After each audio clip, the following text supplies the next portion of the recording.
এখন আবার নতুন শয়তানের দলের আবির্ভাব হচ্ছে, জোরে বলেন ঠিক কিনা? তারা বলছে কোরআন নাকি বাউতাবাজি। জোরে কোন নাউজুবিল্লাহ। কোরআন বাউতাবাজি? তোর ঈমান আছে না গেছে? গেছে। আবার নতুন ভাবে তওবা করে ঈমান আনতে হবে, তাকে ঈমানের পানি দিয়ে তার ঈমানকে নবায়ন করতে হবে, তার কথাটি উড্ডু করতে হবে। আবার কেউ কেউ নাকি বাংলাদেশের কক্সবাজারের উকিয়াতে নাকি মক্কা শরীফ খুঁজে পায়। যেটা বলেন ঠিক কিনা? এরা পাগল হয়ে যাচ্ছে, কেননা বাংলার জমিনে ইসলামের উত্থান দেখে তাদের মাথা ঠিক নাই, তাদের ঘুম হারাম হয়ে গেছে। যেটা বলেন ঠিক কিনা? আবার কেউ কেউ বলছে পাড়ায় পাড়ায় মহল্লায় মহল্লায় ঘরে ঘরে যাও। কাদের কথা বলছি? যে শয়তানের দলদের কথা। কোরআনের বিরোধিতা যারা করবে তারা শয়তান এবং শয়তানের গোষ্ঠী। জুড়ে বলেন ঠিক কিনা? তারা আবার কেউ কেউ বলছে পাড়ায় পাড়ায় মহল্লায় মহল্লায় যাও, কোরআনুল কারীমের ভিতরে ইসলামী কোন রাজনৈতিকতা নাই। জুড়ে বলেন নাউজুবিল্লাহ। আরো জুড়ে বলেন নাউজুবিল্লাহ। এতক্ষণ যে দুই একটি পয়েন্ট নিয়ে কথা বললাম, যে শয়তান এবং শয়তানের গোষ্ঠী, শয়তানের দলেরা কোরআন নিয়ে যে আজে বাজে মন্তব্যগুলো করেছেন, এই মন্তব্যগুলো যারা করেছেন এবং এই মন্তব্যগুলো যারা মেনে নিয়েছেন, এই মন্তব্যগুলোকে যারা ঠিক বলেছেন, হ্যাঁ বলেছেন, তারা মেনে নিয়েছেন, তারা সবাই কাফের হয়ে গেছে। জুড়ে বলেন ঠিক কিনা? তাদেরকে আবার নতুন ভাবে ঈমান আনতে হবে। কোরআনুল কারীম দিয়া আল্লাহর প্যারা হাবিব সাল্লাল্লাহু আলাইহি ওয়াসাল্লাম 10টা বছর দেশ পরিচালনা করেছে।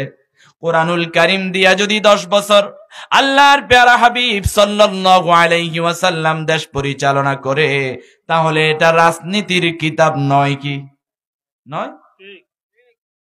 এ কোরআন, যদি আপনি এই কোরআন থেকে রাজনীতি শিখতে চান, রাজনীতি শিখতে পারবেন।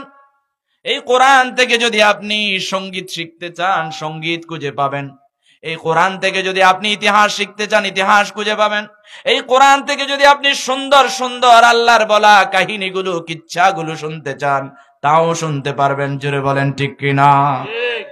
এ কোরআন যখন কোন মেডিকেল সায়েন্টিস্ট,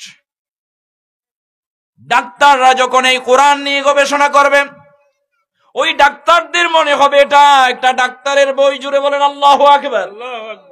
আর যখন এই কোরআন নিয়ে রাজনীতিবিদরা গবেষণা করবেন, তাদের কাছে মনে হবে এই কোরআন হচ্ছে পৃথিবীর জমিনে শ্রেষ্ঠ রাজনীতির বিধান। জুড়ে বলেন ঠিক কিনা?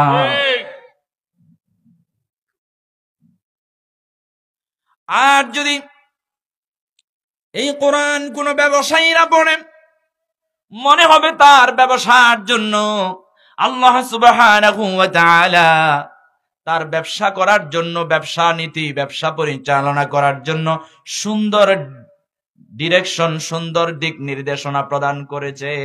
সুবহানাল্লাহ। আর যদি কোনো মানুষ, কোন একজন পরিবারের প্রধান, তার পরিবারটাকে সাজাবে, জান্নাতি রূপ দেবে তার পরিবারকে, এবং দুনিয়ার সব বক্রপথ বাদ দিয়ে সরল সঠিক পথে তার পরিবারকে পরিচালনা করে জান্নাত পর্যন্ত নিয়ে যাবে, জান্নাতের ঠিকানা ধরিয়ে দেবে, হেদায়েতের পথ ধরিয়ে দেবে, ওই পরিবারের প্রধানের জন্য এটা একটা পারিবারিক গাইড বুক হিসাবে পরিণত হয়ে যাবে। আল্লাহু আকবার।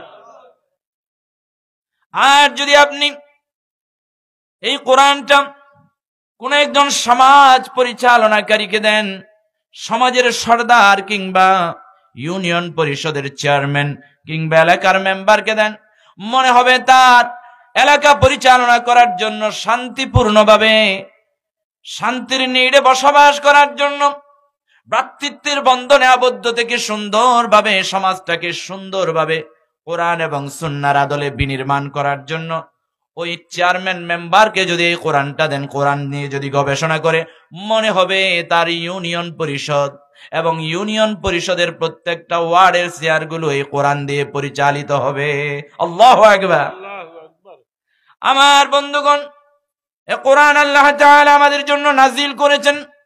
আল্লাহ কোরআনে হাকিমের মধ্যে বলেন, কিতাবুন আনজালনাহু ইলাইকা লিতুখরিজান নাসা মিনাজ যুলুমাতি ইলান নূর। আল্লাহু আকবার বলেন। আমার বন্ধুগণ, আল্লাহ তাআলা কোরআনে হাকিমের মধ্যে বলেন, এই কিতাব আমি নাজিল করেছি আমার বান্দা বান্দিনীদেরকে অন্ধকার থেকে আলোর দিকে নিয়ে যাবার জন্য। জুড়ে বলেন আল্লাহু আকবার।